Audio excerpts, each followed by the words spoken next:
Hey, Spence C, and it's episode number 15, and it's January the 13th, 2025. How you doing? My mission here is to stay consistent in 2025, so I'm uploading every day and just talking to you about building this channel, sharing the highs, the lows, the losses, and the wins, and also just sharing the progress that I'm making with certain things. And just sharing the things I've learned along the way. Now, if you have been watching these videos, you know, in this through spirit of consistency, I've also been trying to work on my hydration. So I drink water every day. So if you want to join me, stop the video now, go and get your drink of water, come back, play the video, and let's drink together. Here we go.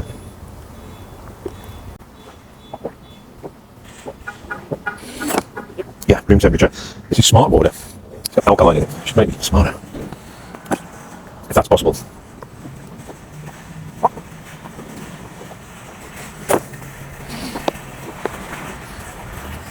I'm feeling smarter already.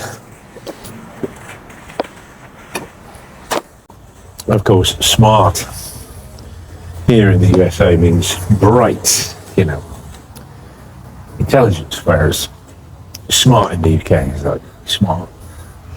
You got a whistle and flute on, you're looking sharp. Anyway, so today is today's title is I couldn't stay sober as a musician until I did this one thing. Now, that's part of my journey, it's part of my story that when I was 35, after years of alcoholism, after years of dabbling in drugs, years of sex addiction, I got sober. I hit bottom. I cried out for help in a church, actually. It was around Easter time. Not particularly religious then. I'm going to go this way because there's a beat coming. Some car alarm. I went to a church and I prayed, and I felt for the first time some relief, some release. The fear lifted from me, and I began my journey of recovery. And since then, I have, in terms of alcohol, I've not touched a drop since then. It's been almost 16 years, just over 16 years. And in that time, I'd say a big part of that time as well, I rediscovered music around that time. Now, before then, I was kind of a hobby musician, you know what I mean? So I was playing in bands and that kind of stuff, but wasn't really taking it seriously. But as soon as I got sober, then everything changed. I rediscovered my passion for music, and lo and behold, I didn't need the booze to get up on stage. You know, I thought I did. I thought it gave me courage. I suppose it did in a way, but I actually found that I had more courage without it. I had more sensitivity without it. I could read the room. I could tap into my own love of music, which is what it's all about, right? So I discovered that I actually felt a lot of excitement. You know, I thought it was fear when I was drinking. I drank to numb the fear, mainly, of being social. When, in fact, what I realised when I put the booze down, I actually quite enjoyed being social. I didn't need the booze. I was actually quite good at being social. You know, I would say I'm sort of borderline either way. I'm not a complete extrovert and I'm not a complete introvert. I think I'm definitely in the middle. I can definitely enjoy social situations and performing. I definitely step into my alter ego when I do that. And so I didn't need the booze. So that was my moment. That was when everything changed for me. But before then, I did try and stop. But for me, I couldn't stay stopped. You know, I tried lots of times to stop drinking. And, you know, I did for about, I think the longest I did it was about a month. But I was what they call white knuckling the whole time, which means I was just waiting for the day when I could start drinking again.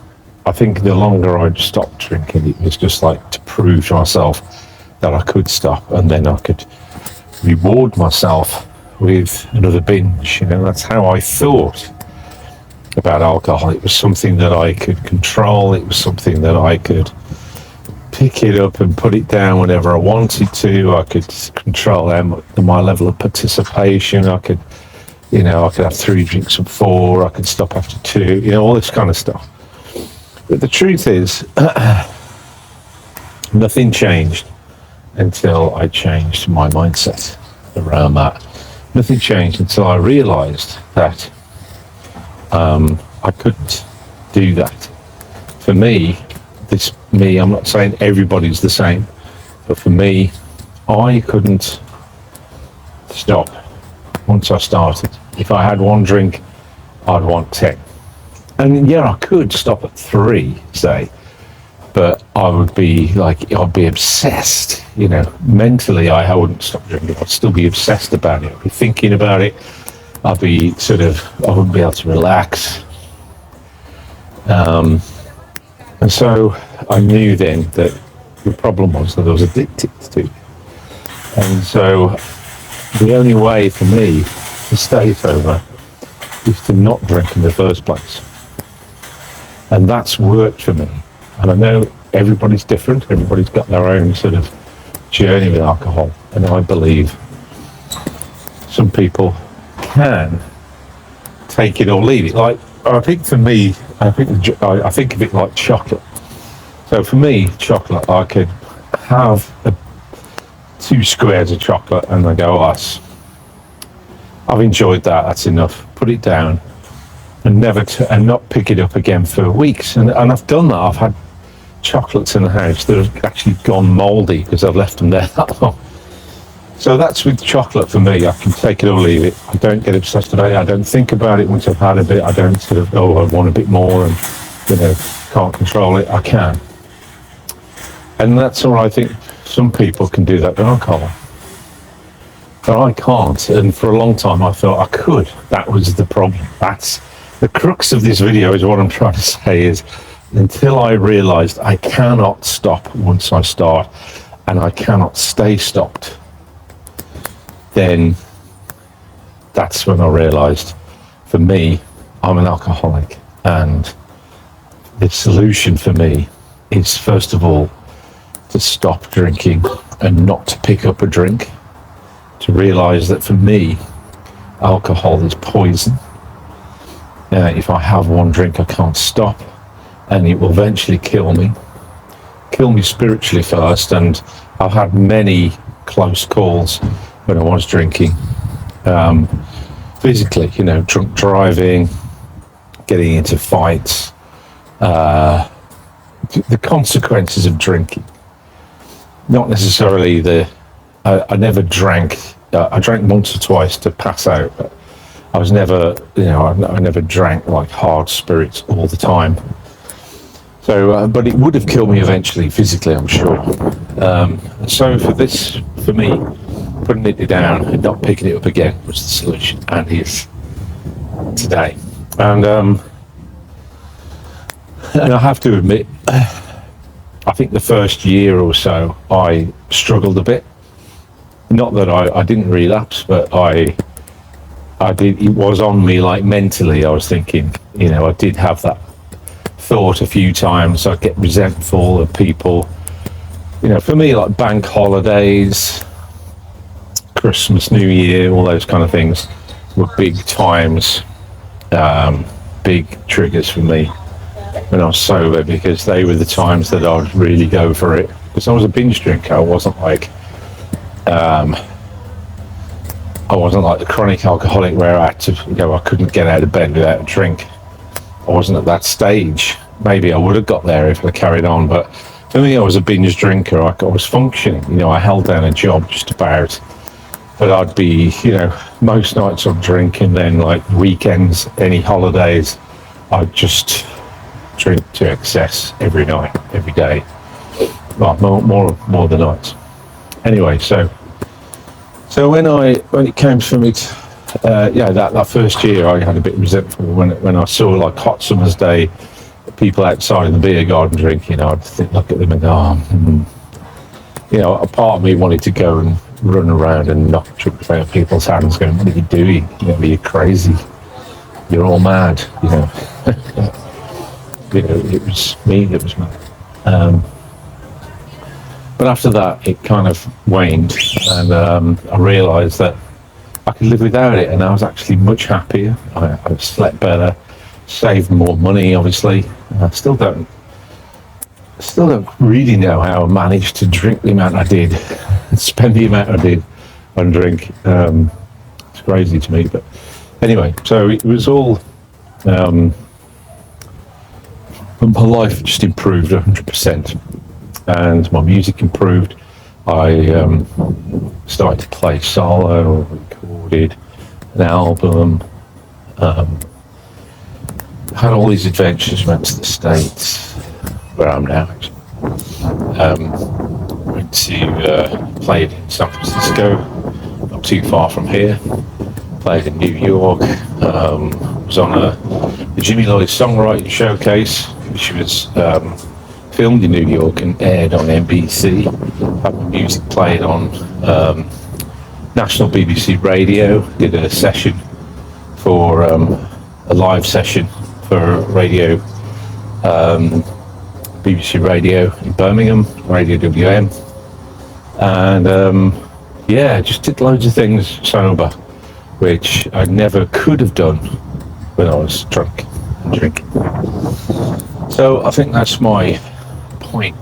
If you are like me, if you're into your adulthood, maybe you're over 40, maybe you're over 50, maybe you're younger, I don't know, and you're into music, you're drinking, and maybe it's getting a bit of a problem for you. Maybe people are maybe you get into some scrapes, maybe you have this regret where you're going, "Oh, I wish I could stop drinking," but then realise that you can't.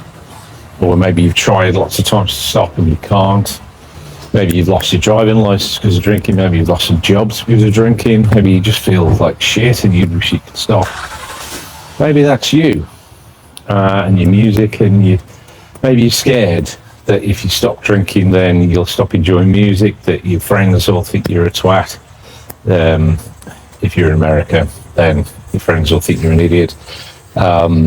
Maybe you'll lose friends, maybe you'll lose face.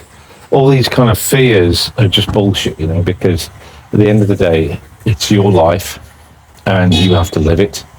And whatever makes you feel better about yourself, whatever makes you relate to others better, then, that's what you've got to do. And if you think staying sober or getting sober for you is going to be the answer, then I heartily recommend it. And if you do feel like you are an alcoholic, that you mean you can't stop once you start, then AA, for me anyway, AA worked. 12 steps work for me. I'm not saying it works for everybody, because I know, like I say, I don't think everybody is an alcoholic, but I know that I am. Maybe you just, a hard drinker, maybe once you can stop, I don't know. But I would say being sober as a musician was the best thing I've ever done. It's certainly, I've had many more adventures. I've enjoyed it so much more as well. And even when I was playing in Norway, and I found once I had that mindset that I don't drink, I just don't do it, then people would offer me drinks all the time. People would buy me drinks all the time, just assume that I was, a drinker. I'd say, sorry, I don't drink. And thanks for it. I really appreciate you buying me a drink, but I don't drink, so maybe you better have it. And just say that and just leave it at that, I don't have to. And then what I found with that is, funnily enough, people will then go, oh, people don't know how to deal with it a lot of the time. And then they start instantly defending their own drinking when you haven't said anything. I'll go, oh, I don't drink much either, it's just now and again, Because a lot of people do struggle with drink. A lot of people have got a problem with it. A lot of people do want to stop, but don't know how to. That's my experience anyway. And so if that is you, just know that it can be done. And it's the best years are ahead of you once you stop. And they were for me anyway. And music just got better, enjoyed it a lot more, and more opportunities came up, because when I was drinking, I just fucked everything up. Any opportunity that I was given, I would invariably mess it up, because I would end up drinking. Because that really was the most important thing for me. It wasn't really the music, it was the drinking. But now, like I say, 16 years sober, and just for today, it is one day at a time. I'm only one bad thought away from picking up a drink again. But just for today, that the obsession's not on me. It's not in my mind, like to go, I could have a drink. It's just not there anymore. Thank God. I believe in God. I believe God took that away from me, that obsession. And as long as I have the willingness every day to work with my higher power, work with God, and not pick up a drink, and not hang around in places that are going to tempt me into drink. And a lot of the time I'd be playing gigs in pubs, but I had a reason to be there, because I was paid to be there.